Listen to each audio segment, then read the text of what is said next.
Sahabat Fresh Juice dimanapun Anda berada, saya Yofi dan saya Natasha.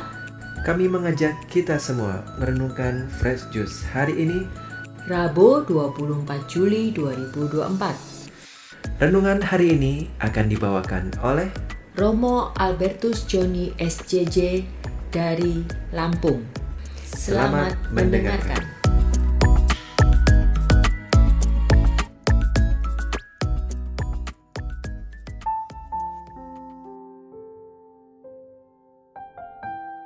Sahabat Daily Fresh Juice yang diberkati Tuhan, salam Fresh Juice. Hari ini 24 Juli 2024. Saya Romo Koko SCY akan mengantar Anda untuk masuk dalam firman Tuhan yang menyegarkan, yang menyejukkan. Maka siapkan batinmu, hari ini kita mohon rahmat Roh Kudus supaya menjadi pendengar dan pelaku firman yang mulia. Tenangkan batinmu, siapkan hatimu. Inilah Injil Yesus Kristus menurut Matius bab 13 ayat 1 sampai 9. Pada hari itu keluarlah Yesus dari rumah itu dan duduk di tepi danau. Maka datanglah orang banyak berbondong-bondong lalu mengerumuni dia, sehingga ia naik ke perahu dan duduk di situ, sedangkan orang banyak semuanya berdiri di pantai. Dan ia mengucapkan banyak hal dalam perumpamaan kepada mereka. Katanya, ada seorang penabur keluar untuk menabur. Pada waktu ia menabur, sebagian benih itu jatuh di pinggir jalan, lalu datanglah burung dan memakannya sampai habis. Sebagian jatuh di tanah yang berbatu-batu yang tidak banyak tanahnya, lalu benih itu segera tumbuh karena tanahnya tipis. Tetapi sesudah matahari terbit, layulah dia dan menjadi kering karena tidak berakar. Sebagian lagi jatuh di tengah semak duri, lalu makin besarlah semak itu dan menghimpitnya sampai mati. Dan sebagian jatuh di tanah yang baik, lalu berbuah. Ada yang 100 kali lipat, ada yang 60 kali lipat, ada yang 30 kali lipat. Barang siapa bertelinga, hendaklah ia mendengar. Demikianlah sabda Tuhan. Terpujilah Kristus. Sahabat Daily Fresh Juice yang diberkati Tuhan, salam Fresh Juice. Romo Koko di sini. Hari ini dalam Injil kita sama-sama mendengarkan Yesus yang mengajar banyak orang dalam perumpamaan. Dan sejatinya kita bisa bertanya mengapa Tuhan mengajarkan tentang benih yang sama namun jatuh di tanah yang berbeda-beda jenis. Saya curiga mungkin Tuhan Yesus sadar betul bahwa di tengah kerumunan orang yang mendengarkannya, tidak semua firman-Nya akan tumbuh dengan subur di hati para pendengar. Saya rasa Tuhan ingin kita berefleksi tentang makna konsistensi. Betapa tidak?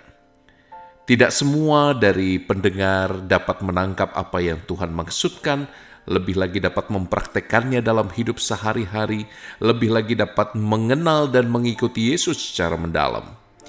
Bahkan kita yang sudah berkali-kali mengenal Yesus, berjumpa dengan Dia dari hati ke hati pun, kita bisa jatuh dalam pengenalan yang kurang mendalam. Kita bisa jatuh bahkan dalam pengenalan yang keliru. Kita kadang-kadang membuat keputusan-keputusan yang sama sekali tidak sesuai dengan apa yang Allah kehendaki dan Allah inginkan.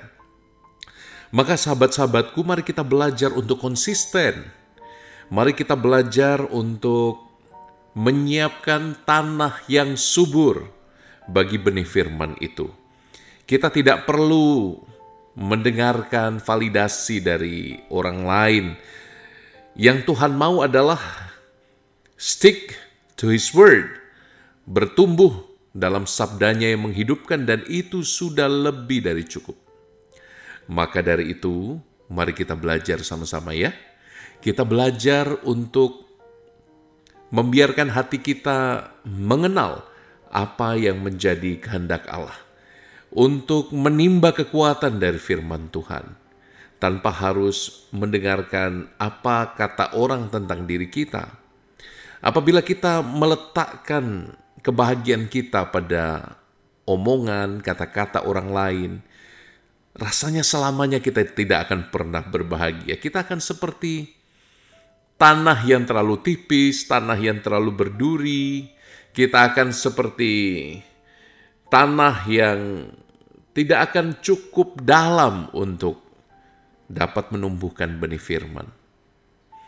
Pun kalau kita meletakkan kebahagiaan kita pada ideal-ideal pribadi yang terlalu tinggi, kadang-kadang semakin tinggi idealisme kita terhadap hidup, semakin tipis pula tanah kita karena kita lupa untuk mengandalkan Tuhan dalam hidup ini. Bagi saya perikopah hari ini sangat-sangat mendalam. Tuhan mengajarkan kita untuk melihat apa yang sejati, dan bukan hanya melihat apa yang sejati, tapi berusaha mengenali sabdanya dengan konsistensi. Dan itu butuh usaha. Maka dua pesan Romo hari ini, semoga aku dan engkau, satu, tidak lupa untuk melihat kesejatian hidup. Kesejatian hidup datang dari relasimu dengan firman Allah, dengan Yesus. Dan itu membutuhkan yang kedua, kesederhanaan. Membutuhkan kesederhanaan. Konsistensi kadang-kadang adalah tentang kita yang membangun kebiasaan sederhana. Sesederhana membaca dan mendengarkan, merenungkan dan mempraktekkan firman kitab suci. Sesederhana kita mengambil komitmen dalam satu hari untuk membahagiakan satu orang. Sesederhana kita melakukan kebiasaan baik, mencium pasangan, mencium anak-anak. Kita sesederhana membawa Yesus dalam hadirat keseharian pekerjaan kita. Konsistensi macam ini yang akan membuat tanah kita makin dalam, makin gembur, dan makin padat, berisi untuk menumbuhkan firman Allah itu. Maka saya harap carilah hal-hal yang sederhana, tidak perlu pasang target yang terlalu tinggi bagi hidupmu, apalagi kalau itu berkaitan dengan menata hidup batin. Maka saudari-saudaraku, semoga kita tahu benar bahwa ada banyak godaan di luar sana yang membuat hidup dangkal saja. Tapi tentu saja, semua kalau dibaca dalam kacamata firman yang menghidupkan, yang menyegarkan, kita pasti akan berbuah limpah, limpah, limpah. Saya Romo Koko SCY, saya memberkati engkau pada hari ini dalam nama Bapa dan Putra dan Roh Kudus. Amin. Tuhan sayang padamu. Ciao. Sahabat Fresh Juice, kita baru saja mendengarkan Fresh Juice Rabu 24 Juli 2024. Kami ucapkan terima kasih kepada Romo Joni untuk renungannya hari ini. Sampai jumpa lagi dalam Fresh Juice edisi selanjutnya. Salam Fresh Juice.